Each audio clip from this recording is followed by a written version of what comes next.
not even summer yet, but some schools are out already. Why? Because of the heat. It is intense tonight. Unseasonably hot from the Great Lakes to the Atlantic coast. Multiple cities breaking records already. As down south, we're watching for maybe tornadoes and big hail. We'll take you live to Miami.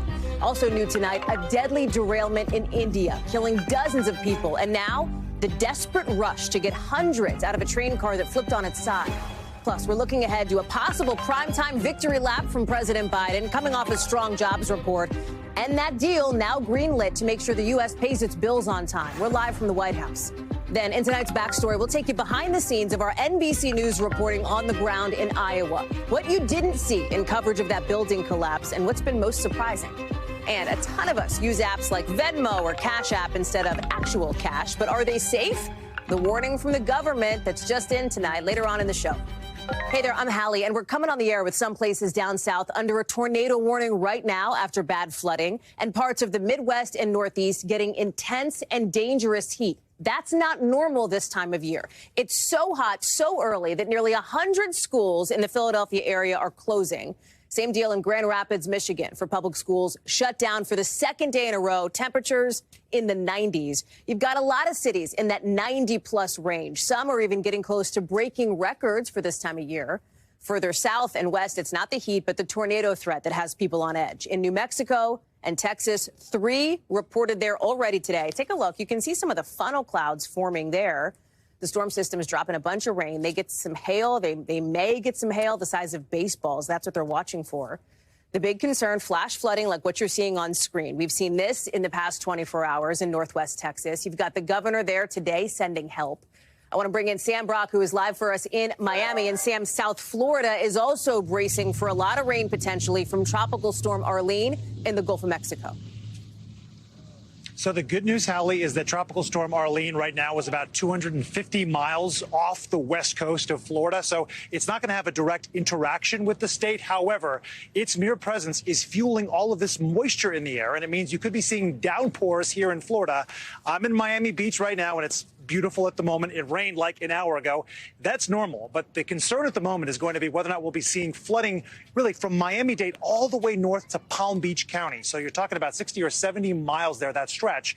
And just the topography of the area is problematic. So we're basically at sea level where we are. And Hallie, just the sort of porous nature of the rock below me, the water table is very high. So when it rains really hard in short spurts, the water is absolutely nowhere to go. Now in Miami Beach, they have taken proactive steps. We were out there today. They're not just cleaning out storm drains, but they are also elevating over the course of years portions of this barrier island that are too low where water tends to pool. They've lifted up about 11 miles. They have like 90 more miles to go, but it's been a years-long process to adjust these areas for when you see these quick downpours. But again, the good news right now, Arlene, is not expected to come onshore here in Florida or really anywhere close to it. Talk about then, we've seen schools closing down in some other areas of the country. People want to get out when it's warm out, especially where you are at the beach, right? It's summertime. That's what they do. But there is also a level of caution that needs to happen when it is still this early in the season and it is this hot. And it's excellent to see administrators in cities like Philadelphia being so proactive about this, because that's an example of a city where they saw temperatures that were almost 94, 95 degrees today. And Hallie, there's a couple hundred buildings in that school district. About 100 of them lack full air conditioning. So here's a spokesperson for the Philadelphia School District talking about why it's so important that they shut down early today to help try to make sure the kids are safe. It's more than just putting AC units in a window. You have to look at, can the electrical systems support the AC units? But the most important thing is making sure that our students are not exposed to heat-related illnesses. And it's important, Hallie, experts say, to drink a lot of water on hot days like this, to wear light clothing, sunscreen, and check on your friends and your neighbors just to make sure that they're doing okay. But what a sort of weird juxtaposition it is right now. We're awaiting storms down here in Miami, and it's still warm, but not as warm as where you are, perhaps, in New York at the moment. Definitely not. Sam Brock in Miami for us tonight. Thank you very much. I want to get now to meteorologist Bill Cairns. Okay, so Sam laid it out, right? Storms down south, hot further north. We've got tornado warnings potentially out west. Talk us through it. Yeah, so as far as the heat goes, we'll start with that because D.C. right now is one of the hottest locations in the entire country at 93 degrees. It doesn't happen that often. Notice we've cooled it off, though, in some spots. 74 in Boston. That's the cooler air that's going to arrive for coastal areas over the weekend. Unfortunately for all our friends in Ohio and Indiana, look at St. Louis at 92. It is going to stay just as hot all weekend long and likely even into the beginning of next week. Indianapolis tomorrow, 93. St. Louis, 95 degrees. It's not that humid, and it's actually been extremely dry throughout this region, so the humidity levels are really low. It's almost like a desert heat out there, which is not good news for our growing season, the beginning of it at least. So a lot of people have been wondering, what's this going to mean as we head towards, the rest of June, the rest of summer. So here's St. Louis, 93 Sunday, 93 on Monday, maybe a little better Tuesday. And here's your summer outlook in case you missed it. We consider this June, July, August, with much of the country experiencing above normal temperatures, maybe average in the Ohio Valley. But we're already off to a very warm start to June. And as far as the rainfall precipitation, thinking wetter than average over a good eastern half of the country. We'll see if that comes true, though, Hallie. And as far as I know, you were asking about Texas, too. I was going to ask you about that. Yeah, the tornado situation that's happening there, the watch at least. Yeah, yesterday the pictures were incredible, the flash flooding, and now the chance of tornadoes. We have two things going on. One, we have flash flooding, and we have tornadoes. We've already had about 4 or 5 confirmed tornadoes. Some of them have been from that same thunderstorm complex. So here we have tornado watches till 8 o'clock. We've been watching this storm down here all by itself, kind of like just a lone supercell, and it has produced numerous tornadoes as we've gone throughout the day. Here's a closer view of it. So this is Fort Stockton here, and tornadoes were reported crossing Interstate 10, and that storm continues to be tornado warned, has a little hook on it, and I'm sure there's probably, it's at least spinning. Maybe it's not on the ground currently. It's a pretty rural area. I haven't heard of any destruction, any deaths, or any fatalities or injuries or anything like that so far, so that's good. And as far as the flash flooding goes, flash flood watch till tomorrow morning in all of these maroon counties, and considering Amarillo, just north of Lubbock and just north of Midland, those are all flash flood warnings that are currently going on, Hallie. So pictures like we saw yesterday are likely happening right now. Bill Cairns, thank you very much. I know you'll be keeping an eye on that for us tonight. Let's get to some breaking news out of India now, where officials tell our team a train has derailed, killing dozens of people. This happened 100-some miles away from Kolkata, which used to be known as Calcutta. And the video, the images that we are getting tonight, they are just devastating. Look at this. You see ladders propped up on the side of a train that has completely tipped over. You have people there. You have rescuers coming in. They're trying to help the folks who are trapped inside. It is all happening in the dark. Here's what we know so far. More than 600 people have been taken to local hospitals. Something like 500 cops and rescue workers are responding. No word on why this train derailed, with India's prime minister saying in the last couple hours he's distressed by the accident and that help is being given to everybody who's affected. Matt Bradley is following the story live for us from London tonight. So, Matt, those images of people trying to get into that train, trying to find these people who may be trapped. We're hearing there could be hundreds of people in that situation. That's right. There were passengers who were left to try to unearth their fellow passengers in the moments after that crash. And, Hallie, I'm glad that you went a little light on the details because, to be honest, we don't really know exactly what happened here. You mentioned that this was a train derailment. We also heard that a train derailed and that it collided with another train, and then that there's possibly a third train that then ran over debris that had spilled over onto another track, and that there were 3 trains involved total. So, again, this is something that's hours old, and we're still struggling to try to come up with all of the information. It's totally unclear exactly what went wrong, but it is clear that at least 850 people were injured. Now that death toll has risen to 120, which doesn't even put it within striking distance of some of the deadliest train accidents in Indian history, because this is a country with one of the largest train it's one of the largest train networks, and it sees literally hundreds of accidents every single year. Hallie? Part of, I think, what is making this such an information vacuum, Matt, is the ability to get those facts, right, the data about the number of people who have been killed, what's happening on the ground, to the people who need it. That's right. I mean, we're struggling to get information out and to get aid in. This is one of the things that we've been hearing from officials. But again, this is a situation that tragically is not uncommon in India. So this is something that that Indian authorities are used to dealing with on some level. But when it comes to trying to get the survivors out, again, you mentioned this earlier, there are still hundreds of people who are thought to be buried under that debris. struggling to try to get out. So it kind of recalls an earthquake or a bombing incident where we're still talking about survivors who are just gasping for air, waiting for rescue workers to reach them. That desperate and urgent rescue push. Matt Bradley, thank you for being on top of this story for us tonight. We are looking ahead to what's going to happen not too long from now, 7 o'clock Eastern, when we will see President Biden with a possible primetime victory lap, if you will. Speaking from the Oval Office now, typically when a president speaks from there, it's often about a crisis. Not this time. The theme is a crisis averted, with the White House press secretary saying that as early as tomorrow, the president will sign that bipartisan bill that, as you know, if you've been watching this show, got passed late yesterday by the Senate. It'll let the country pay its bills on time and, in doing so, prevent us from crashing into a global economic catastrophe. President Biden saying in a statement that this bill protects the core pillars of his Investing in America agenda, that the work is far from finished, but it's a step forward for the country. The markets like this news. Look at the Dow, the S&P, the NASDAQ, green across the board. Look, the Dow's up like 700 points. That's not the only reason, right, that they're up. Look at the jobs numbers that are out today. The expectation, about 190,000 jobs added to the economy in May. The reality, something like 340,000 jobs added last month, even with a slight uptick in the unemployment rate. Monica Alba is live for us at the White House.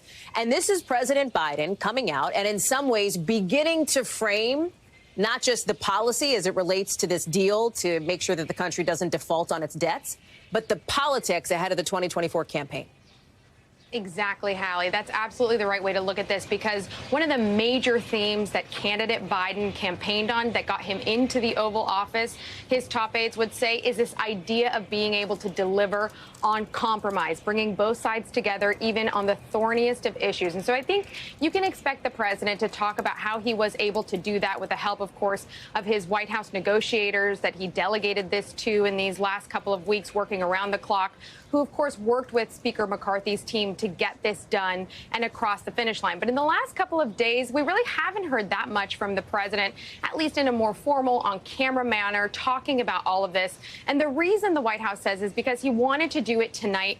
And the venue tells us a lot about why, Hallie. The fact that he's going to be speaking from the Oval Office for the first time in his presidency in this kind of an evening address signifies to the nation, they're hoping, that this was a very serious situation that almost really could have gone totally off the rails, which would have been totally problematic for the U.S. economy. So they want to be very clear here that while there is some fact and major sigh of relief that a default was averted by June 5th, this came so perilously close to the edge that it's going to say a lot about where our politics are in this nation and sometimes, frankly, the dysfunction of Washington. Yeah. So I think you're going to see the president talk about both things, what he felt he was able to accomplish here, what he was able to deliver on, but still what this could mean for future deals, future legislation, and that it could get even more complicated, and that's the nature of divided government. When you talk about the politics, context, and backdrop, Monica, we know that the economy, the way that people feel about their money, is a huge driver when it comes to elections like what we're going to see next year.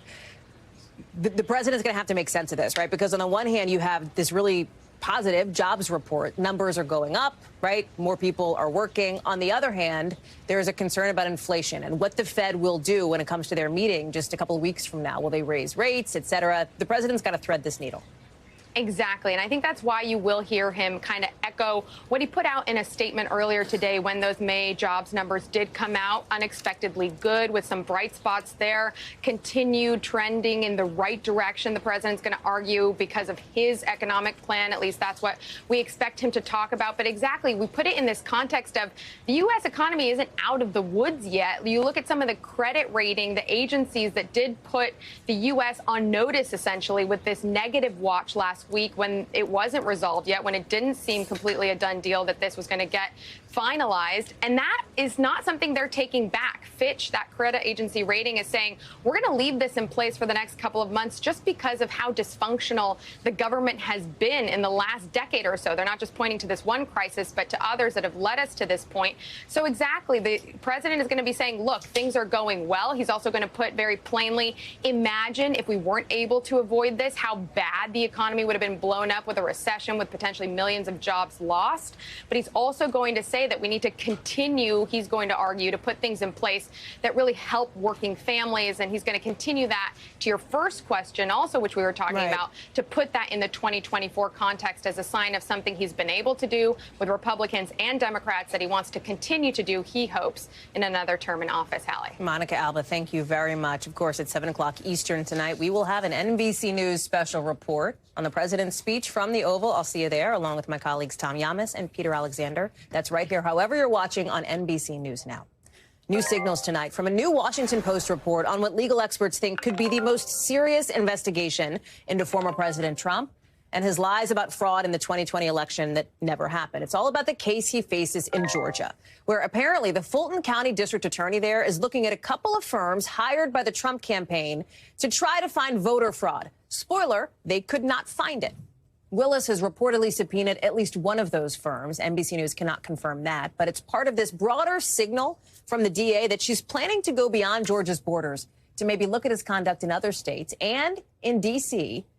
in his push to try to overturn the legitimate 2020 election. It is just one case in a web of legal issues that Donald Trump faces now at the local, state, and federal level, even as he is on this campaign now to try to win back the White House come 2024. Blaine Alexander is in Atlanta. And Blaine, you have been reporting on this all along, right? So help us read the tea leaves here, what this new report tells us about the potential for RICO or racketeering charges that Willis might be considering. Well, Hallie, the very first thing that it tells us is that she's likely bolstering her case. You know, we know that the scope of this investigation has already expanded well beyond that initial, now infamous phone call with the Secretary of State here in Georgia. It's also expanded beyond her jurisdiction itself, right? You know, when we look back even on the testimony that was given before the special grand jury that took place for several months, we know that during those interviews, they were asking people about activity beyond the boundaries of Georgia. In fact, if you look at the subpoena for Rudy Giuliani, for example, they wanted to ask him about a multi-state coordinated effort, essentially, to influence the election here and elsewhere. So we know that's the case. But what's interesting, Hallie, is we also know that she's the Fulton County District Attorney. She can't charge crimes outside of her jurisdiction. But what she can do is she can gather and collect evidence to paint a picture and to use evidence that could possibly point to conspiracy charges. And the news today, that reporting out of the Washington Post, and also what else we know about this widening scope,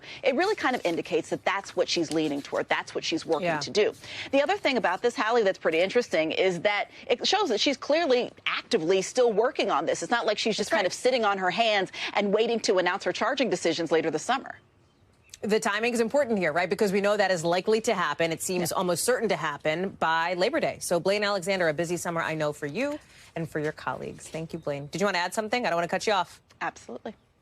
I was just going to say that when we look at that timeline, I think that's what's interesting, right? Like, you could she said a long time ago that decisions were imminent, and the fact that, you know, she could possibly see them. But now she's given us kind of an arrival date, a due date, if you will. So we're very closely watching those dates in August. But it's very clear that she is really working up until the last minute to bring in evidence. In fact, Hallie, we know that about a month ago, she was having those conversations. Her office was having conversations with those alternate electors. A source told me that they're still very much getting in a lot of documents and information to pour through. So they're still working hard down there. Blaine Alexander, thank you. Great analysis, great reporting, as always. Appreciate it. Sticking with the theme of political investigations here, some new reporting from NBC News tonight as we learn that the Justice Department will not charge former Vice President Mike Pence in the investigation into those classified documents found at his Indiana home, according to a letter obtained by NBC News here.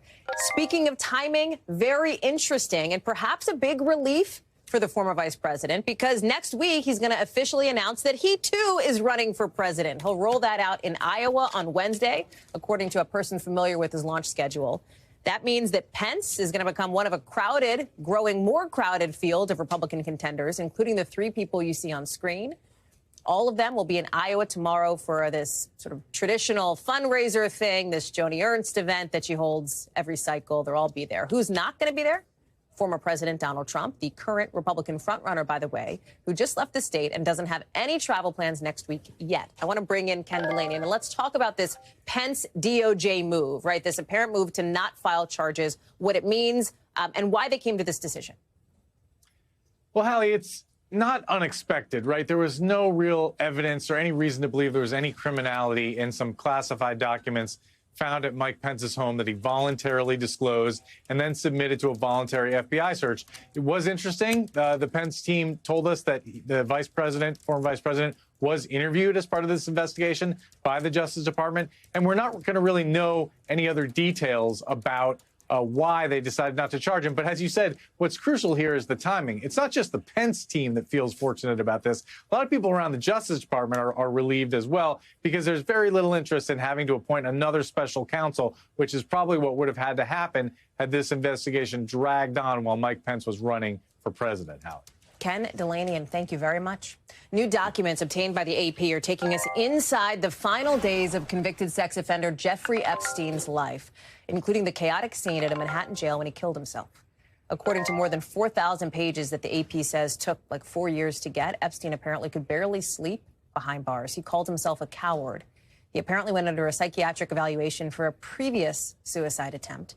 Epstein telling a jail employee he called his mom the night before he died, even though she had been dead for 15 years.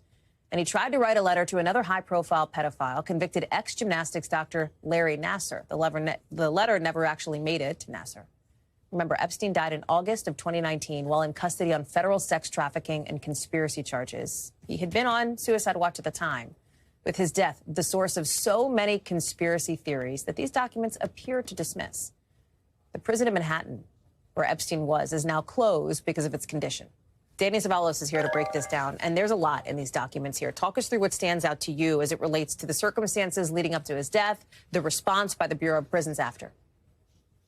I wish I could say that the amount of time it took, 4 years, for the BOP to respond to a Freedom of Information request stood out to me. But having many unpleasant dealings with BOP, which makes me biased, I am not surprised at all. This is an agency that is designed to punish, so why would we expect customer service? And that's all borne out in the documents as well. Some of this we already knew about, some of it we didn't, but you learn that Epstein, there were some red flags about his behavior in advance of his suicide. And these are the kinds of things that don't look good for the BOP. Fortunately for the BOP, it won't get in any trouble.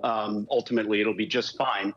But the bottom line here is that these documents tell a very damning tale about how BOP managed or mismanaged a high-risk inmate in the days leading up to his death at his own hands.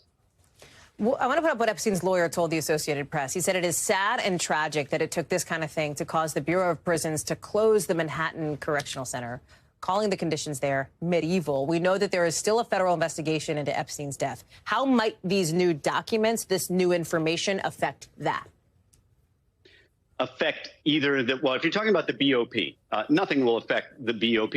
As I said before, it's an agency that isn't in the business of customer service. You know, what we find is that even U.S. attorneys, even government prosecutors were frustrated with BOP. For example, allegedly or reportedly, they wanted information from BOP so they could at least notify next of kin. These are separate entities, and prosecutors are nowhere near the same agency as BOP.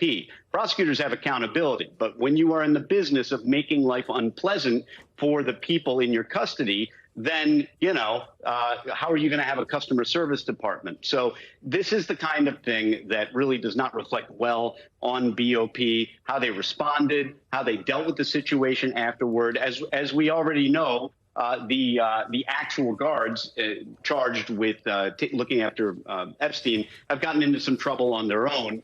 But this overall points to a more institutional problem within BOP. And look, my bias is obvious here. Anything that shines a light on how BOP doesn't really burn a lot of calories in order to take care of inmates or to be accountable is something that's good. Whether it'll change anything in the long run, we'll have to see. Danny Savalos, thank you.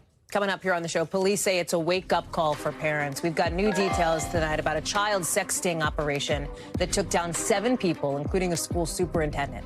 Plus, multiple people are hurt after a building collapse in Connecticut. Why officials think the floors just caved in later on.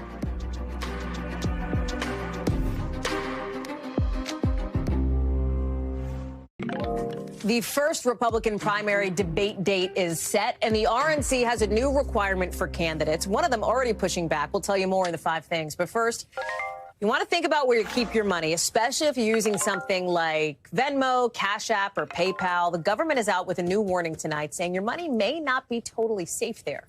This is according to the CFPB, the Consumer Financial Protection Bureau. And you're looking at some of these digital payment apps. How often do you use them, right? You're at dinner with friends. It's just easier than trying to run to the ATM or whatever. However, these apps don't have the same protections that banks or credit unions do.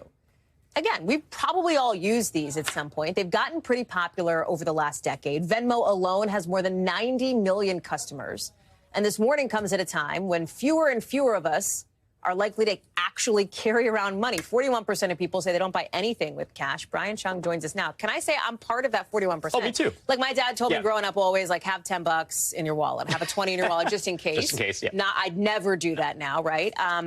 The issue here is about leaving money in those apps. Like, on Venmo, you can kind of transfer money back and forth, hold it, whatever. That's the concern. Yeah, well, and the thing is that if you, let's say, for example, break up a big dinner, right? Oh, I'll just Venmo me, right? Yeah, totally. And then you end up getting that balance, but you never end up cashing it out. Now, what the CFPB is reminding those users is that, look, that money that's in your Venmo account, you see that balance there, but there's nothing that's protecting that money like it would at a traditional banking account, right? To be clear, there's nothing that has triggered this warning, right? No, there hasn't been some issue, Exactly. whatever. There's been no issue. This has always been the case, but it's just the CFPB reminding people, maybe because of the banking blowups that we've seen recently, that FDIC insurance, which covers up to $250,000 per account, that's only at insured depository institutions, banks that are chartered as banks and regulated by banking regulators. Now, Cash App, Venmo, those types of apps are not those types of institutions. So if you have $1,000, bless you, if you have $1,000 in your account, that doesn't necessarily mean that that's protected. Again, something in theory, if some explosion happens, then that money might not be there. So that is why, for example, Zelle is not included in this, right? Because Zelle is through the banking system. Exactly, exactly. Now, for what it's worth, we've heard from some industry organizations saying, well, when it comes to the tens of millions of American consumers that are using these products, well, they could be safe and transparent.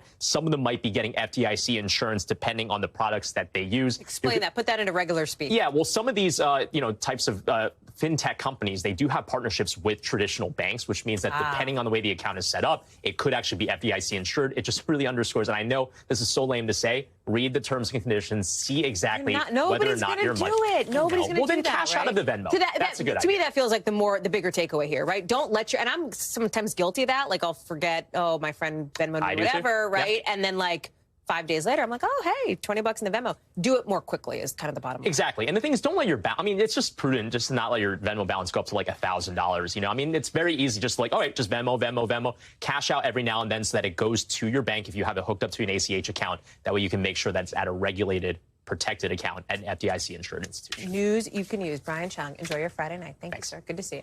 Let's get you over to the 5 things our team thinks you should know about tonight. Number 1, the RNC, the Republican National Committee, is announcing exactly when that first Republican primary debate will be. August 23rd in Milwaukee. If there's enough candidates who qualify, there may be a second night of debate the next night on the 24th. There are requirements here, right? The committee says any candidate is going to have to sign a pledge to support the party's eventual nominee. There's polling requirements, fundraising requirements, and at least one candidate tonight is pushing back on that. Former Arkansas Governor Asa Hutchinson saying in a statement he's never supported what he calls a party loyalty oath. YouTube saying tonight it'll stop. Number 2, YouTube saying tonight it'll stop removing claims of election fraud in the 2020 election that are widespread. The company says it's trying to balance, in its words, protecting our community and providing a home for open discussion and debate. That new rule goes into effect today. Number 3, Bye Bye Baby may have a new buyer. CNBC reports at least 2 bidders who are interested. The company's parent company, Bed Bath & Beyond, is trying to auction off all of its assets after declaring bankruptcy. One of the bidders interested in Bye Bye Baby hopes to keep something like 75% of those stores open, according to some back and forth obtained by CNBC. Number 4, a new CDC survey finds women were more likely than men to skip or delay or use less medication than prescribed because of how expensive that medication can be. Experts say that could be because women tend to make less money than men, or because they may make their health themselves a lower priority as they care for others. Number 5, Padma Lakshmi, maybe heard about this. She is saying goodbye to Top Chef after 20 seasons. She says she will focus on other projects like the show Taste the Nation, which she also hosts, about diverse cuisines in the country. We should note that Top Chef airs on Bravo, which of course is owned by our parent company, NBC Universal. When we come back, they are ending the search for survivors in that building collapse in Iowa, with more and more questions tonight about how a lot of warning signs seem to have been missed. We're going to get the behind-the-scenes story from our reporter on the ground on how he and our team are getting answers in our backstory. Next.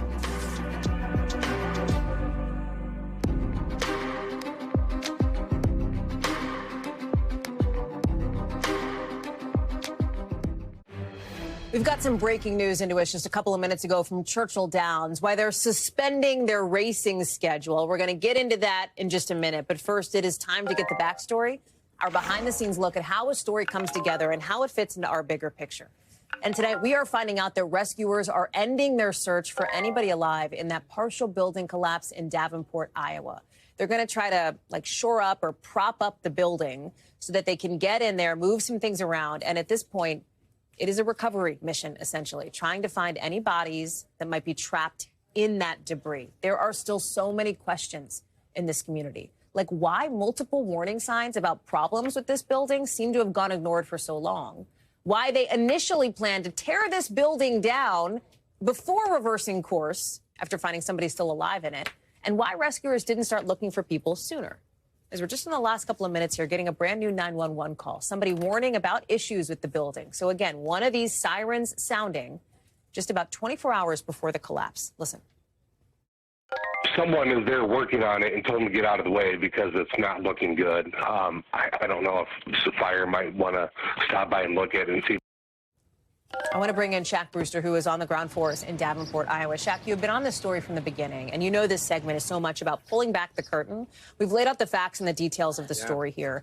Can you give us a sense of the way that your reporting has shifted? You showed up to a scene. Again, we've all been it. Launched out of a cannon. They send you to Davenport, Iowa. They say you're live on the Today Show or Nightly or whatever. You think you're going to cover sort of this devastating thing that has happened, a building collapse. And it turns out you're covering not just that, but almost an investigations piece, right? Like something very different related to this accountability question.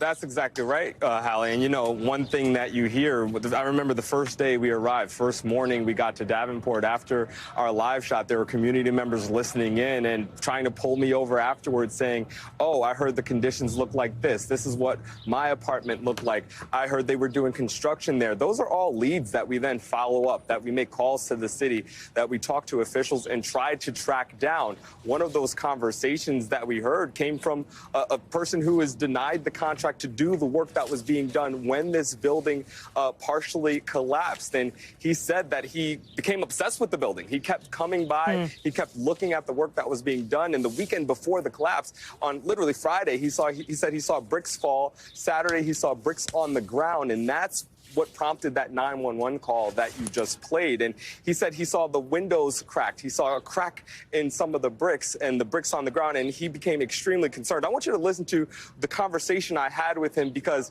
he's arguing that he flagged people about this. He did raise that alarm, and it just didn't go anywhere. Listen here.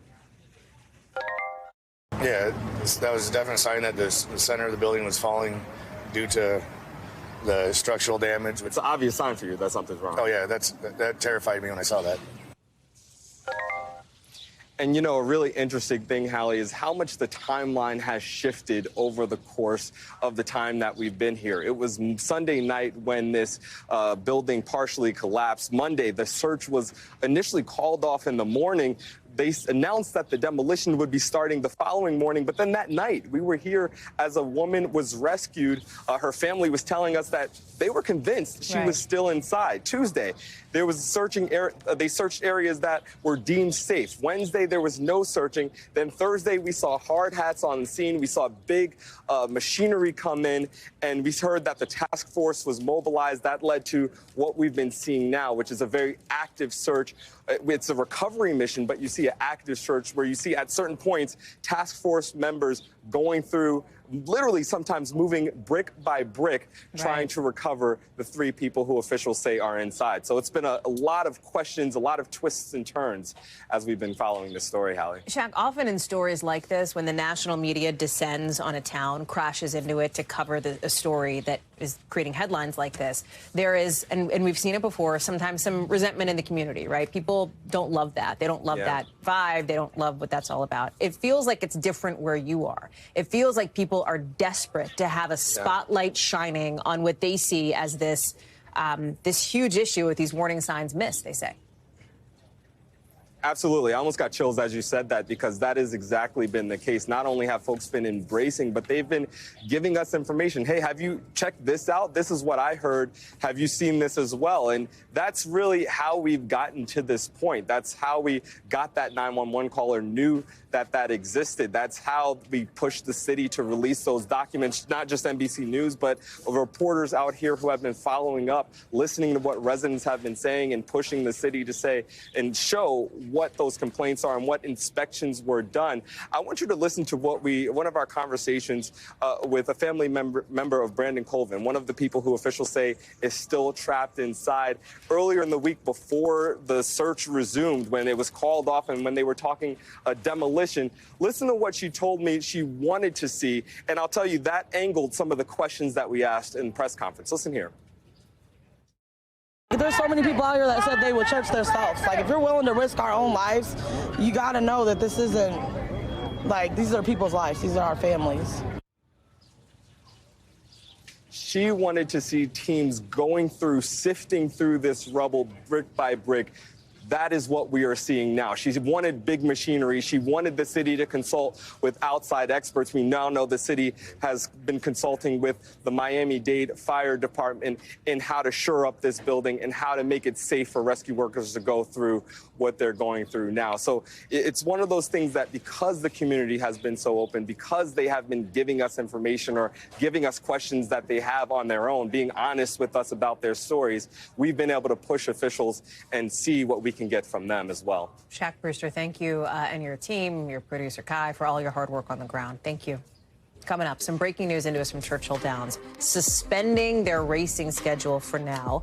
We'll get into that right after the break. Plus, one school district pulling the Bible from all of its elementary and middle school libraries. We'll explain in the local.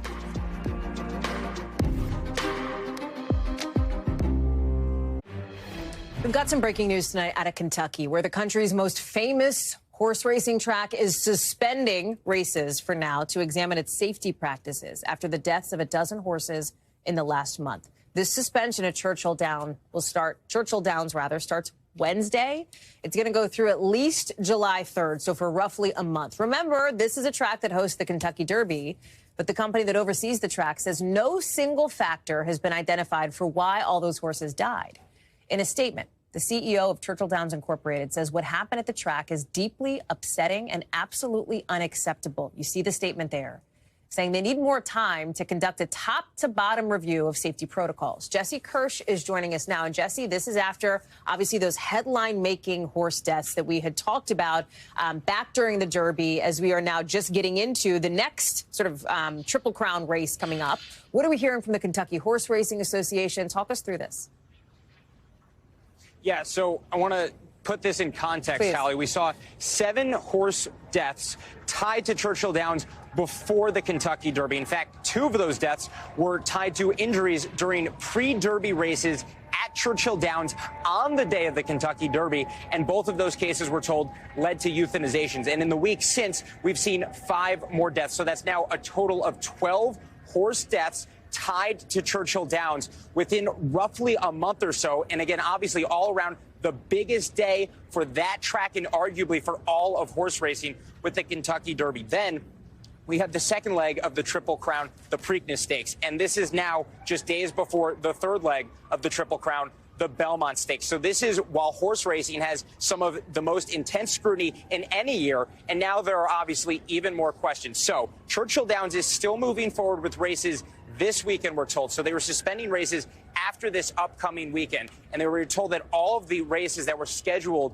for the remainder of the time in the weeks ahead at Churchill Downs, those are all being now moved to a location roughly 2 hours away. That's what we're being told by Churchill Downs. The Kentucky regulators who are involved with this, as well as federal authorities that are an organization that has federal backing, I should say, those groups are continuing, Renaud, to investigate the events that have unfolded at Churchill Downs, and something that the organization from Kentucky, the state regulators, the Kentucky Horse Racing Commission, something that they've shared in a statement is that they corroborated that there has been no piece of evidence that is showing a pattern so far amongst all these deaths. So at this point, it looks like a strange set of circumstances, a strange coincidence at this point. But the investigations at the state and we know the federal level are ongoing around the incidents that have unfolded there. Now, obviously, this major headline news, Hallie, coming out that they are going to put a pause on the horse racing at Churchill Downs, even though the racetrack has said that there have been tests conducted there and there has been nothing to indicate a pattern amongst these deaths so far. You talked about the scrutiny, the intense scrutiny right now, given everything you've just laid out on the horse racing sort of industry writ large here. Can you pull on that thread a little more? Because it does seem like that spotlight has intensified.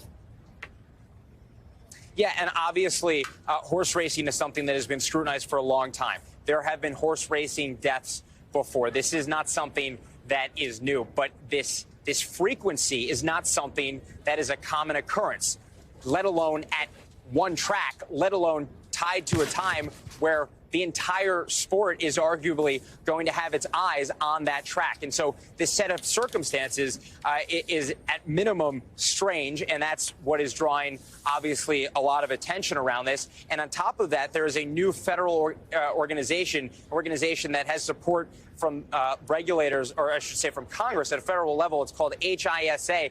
This group is meant to be providing that much more attention on the care for horse racing, and they actually have been ramping up some of those efforts in recent weeks. And so it's interesting timing that while that's playing out, you have this going on. So it'll be interesting to see how the track works with the state, works with this federal organization in the weeks to come. And you could potentially see this being something that becomes the standard moving forward, because this is obviously such a high-profile situation for horse racing right now, Hallie. Jesse Kirsch, all over that developing news for us late tonight on a Friday. Jesse, thank you so much. A judge today setting bond for a Texas school superintendent at $100,000 after he was arrested, the superintendent, for allegedly soliciting sex from kids online. Michael Stevens is one of 7 men caught as part of a child sexting operation. Police say he sent lewd pictures to undercover investigators posing as a teenage girl and asked for inappropriate videos and pictures in return. He'd been a coach, a principal, and an assistant principal in multiple school districts across the state, with officials calling this revelation disturbing news that, unfortunately, parents need to hear. Stevens has been around children his entire work life. These cases should be a wake-up call for parents. Stevens has not entered a plea and is requesting a court-appointed attorney. Priscilla Thompson is covering this one for us. She is joining it now. We heard it from police there. This is somebody whose job had surrounded him with children. Apparently, he'd been planning to meet with one teen in person here. Talk through the details and what's next. Yeah, Hallie, incredibly concerning, that fact alone, let alone the other details that we are getting that are coming out about 47-year-old Michael Stevens. Investigators say that for 2 months he had been messaging with an undercover agent that he believed was a 15-year-old girl. We heard in a hearing last night some really graphic details, him describing what he would want to do to that teenager and what he would want that teenager to do to him. And really little question that he knew that she was 15 years old, because you have messages where he says, I'm 47 years old. Is that not too old for you? Are you okay with that? And so investigators here feel like they have a very strong case against Stevens. And of course, that includes also those photos that you mentioned. Some of those nude photos, investigators believe, may have been taken in his office, the superintendent's office. He also requested that this person who he believed was an underage girl send him photos and video. So really a mountain of evidence here. He is being held in the jail behind me on that $100,000 bond. He has not yet entered a plea, but investigators here feeling very strongly about the case that they've built against him. Hallie? Priscilla Thompson, thank you very much. NBC News covers hundreds of stories every day, and because you couldn't possibly read or watch or listen to them all, our bureau teams have done it for you. This is what they tell us is going down in their regions in a segment we call The Local. Out of our Northeast Bureau, in just the last few hours, at least 8 people have been hurt, 2 of them in critical condition, after an apartment building under construction partially collapsed in New Haven in Connecticut.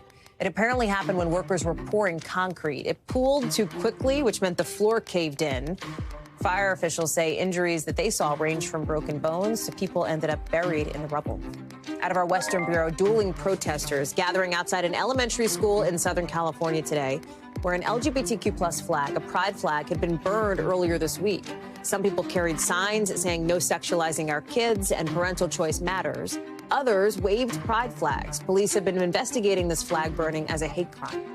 Also out of our Western Bureau, a Utah school district has taken out the Bible from elementary and middle school libraries after somebody challenged it, saying it was too violent and vulgar.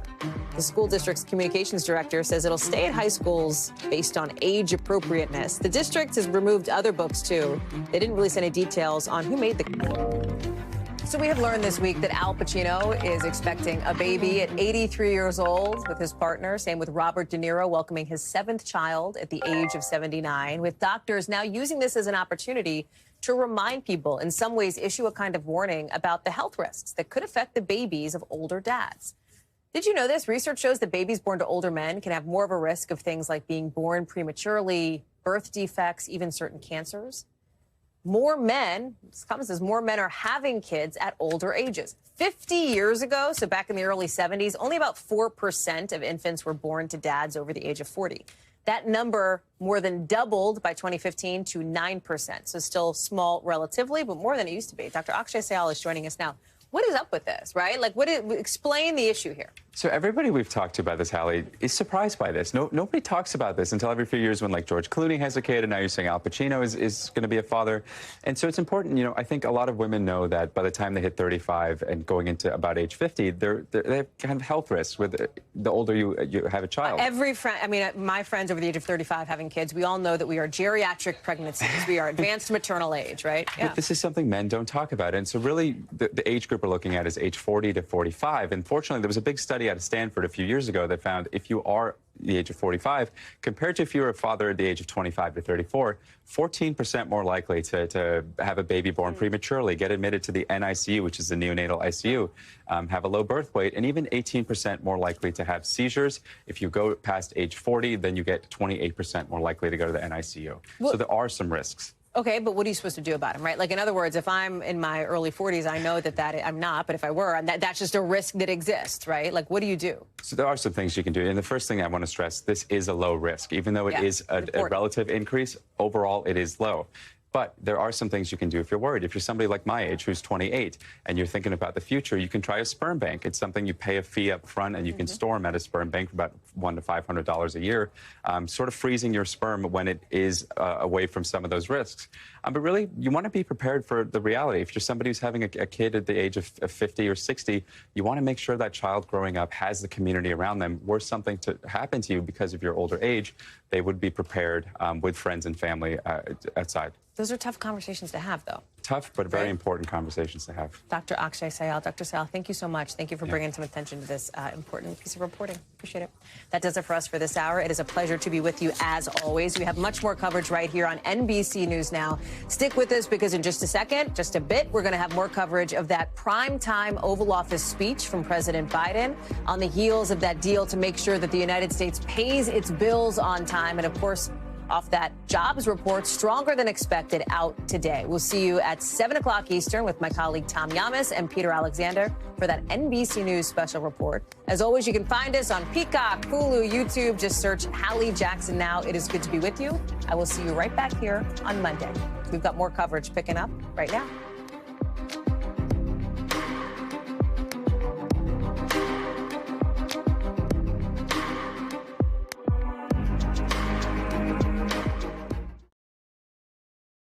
Thanks for watching our YouTube channel. Follow today's top stories and breaking news by downloading the NBC News app.